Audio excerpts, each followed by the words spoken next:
Hello everyone, your வாட்சிங் ஏடிஎன்பிஎஸ் academy. நம்ம இன்னைக்கு என்ன பார்க்க போறோம்னா 19ஆம் நூற்றாண்டில் சமூக சமய சீர்திருத்தங்கள் இந்த டாபிக்ல இருந்தா நிறைய சமாஜங்கள் இருக்குங்களே, அதாவது சங்கங்கள், அதை பத்தினது தான் பார்க்க போறோம். ஃபர்ஸ்ட் வந்து பிரம்ம சமாஜம். ஓகேங்களா? பிரம்ம சமாஜம் இது யார் ஃபார்ம் பண்ணியிருப்பான்னு பார்த்தீங்கன்னா ராஜாராம் மோகன் ராய். ராஜாராம் மோகன் ராய் எப்போ ஃபார்ம் பண்ணியிருப்பாரு அப்படின்னு பார்த்தீங்கன்னா 1828. ஸோ ராஜாராம் மோகன் ராய் பற்றி சொல்லணும்னு பார்த்தீங்கன்னா இவர் வந்து உடன்கட்டை ஏறுதல் சதின்னு சொல்லுவாங்க இல்லையா, அதை ஒழிக்கிறதுக்காக ரொம்ப போராடினவர்ல வந்து முக்கியமானவர் வந்து ராஜாராம் மோகன் ராய். இவரோட வேண்டுகோளுக்கு இணங்க தான் வந்து வில்லியம் பெண்டிங் பிரபு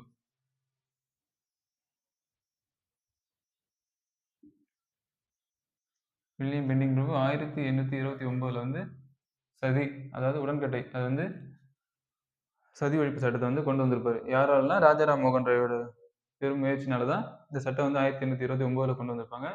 ஸோ அதுக்கு முன்னாடி வந்து 1828 இவர் பிரம்ம சமாஜம்ன்றது வந்து ஒரு அமைப்பை வந்து ஃபார்ம் பண்ணியிருப்பார். இது வந்து நிறைய பிரிஞ்சிடும். அதாவது இந்திய பிரம்ம சமாஜம், அப்புறம் சாதாரண சமாஜம், அப்புறம் ஆதி சமாஜம்னு சொல்லிட்டு பிரிஞ்சிடும். ஓகேங்களா? அது வந்து அப்புறம் பார்ப்போம். இப்போ வந்து நிறைய சமாஜத்தை பத்தி மட்டும் பார்க்க போறோம். இது வந்து 1 பிரம்ம சமாஜம். அடுத்து 2 வந்து பிரார்த்தனை சமாஜம்.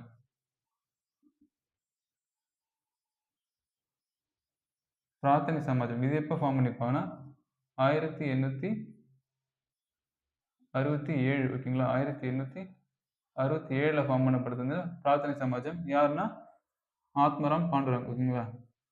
ஆத்மராம் பாண்டுரங் 1867 பிரார்த்தனை சமாஜம். அடுத்து ஆரிய சமாஜம். இது எப்படின்னா 1875 சுவாமி தயானந்த சரஸ்வதி. ஓகேங்களா?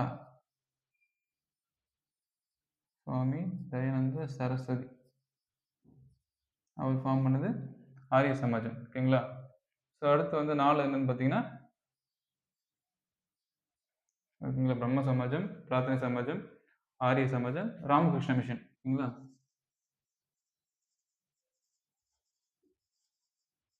ராமகிருஷ்ண மிஷன் இது 1886. யாருன்னா சுவாமி விவேகானந்தர்.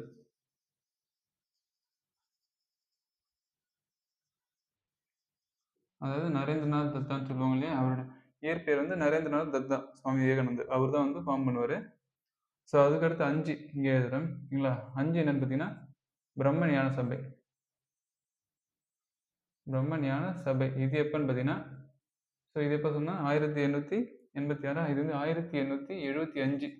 இங்கன்னா அமெரிக்காவில் ஃபார்ம் பண்ணுவாங்க. 1875 அன்னி பெசன்ட் அம்மையார், அதாவது ஹெச்பி ஹால்காட்டு. ஓகேங்களா? ஹெச்பி ஹால்காட், ஹெச்எஸ் லாவட்ஸ்கி இவங்கெல்லாம் வந்து பிரம்ம ஞான சபை வந்து 1875 ஃபார்ம் பண்ணுவாங்க. இது வந்து சென்னையில் எங்கே வரும்னா அடையாறில் வரும். எப்பன்னு பார்த்தீங்கன்னா 1886. அப்போ தலைவர் யார் இருப்பாங்கன்னா அன்னி பெசன்ட் அம்மையார் இருப்பாங்க. ஓகேங்களா? ஸோ அன்னி பெசன்ட் நமக்கு வந்து மேக்ஸிமம் அன்னி பெசன்ட் வச்சு தான் கேட்பாங்க. அது எங்கன்னா சென்னையில் அடையாறில் 1886.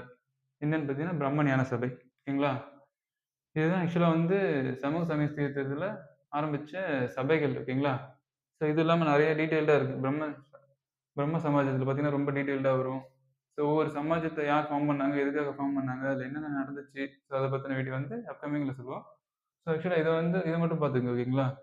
என்ன மிஷன், அது எப்போ ஆரம்பித்தாங்க, அது நிறுவனர் யார், ஓகேங்களா? இதை மட்டும் தெரிஞ்சுக்கங்க. தேங்க்யூ.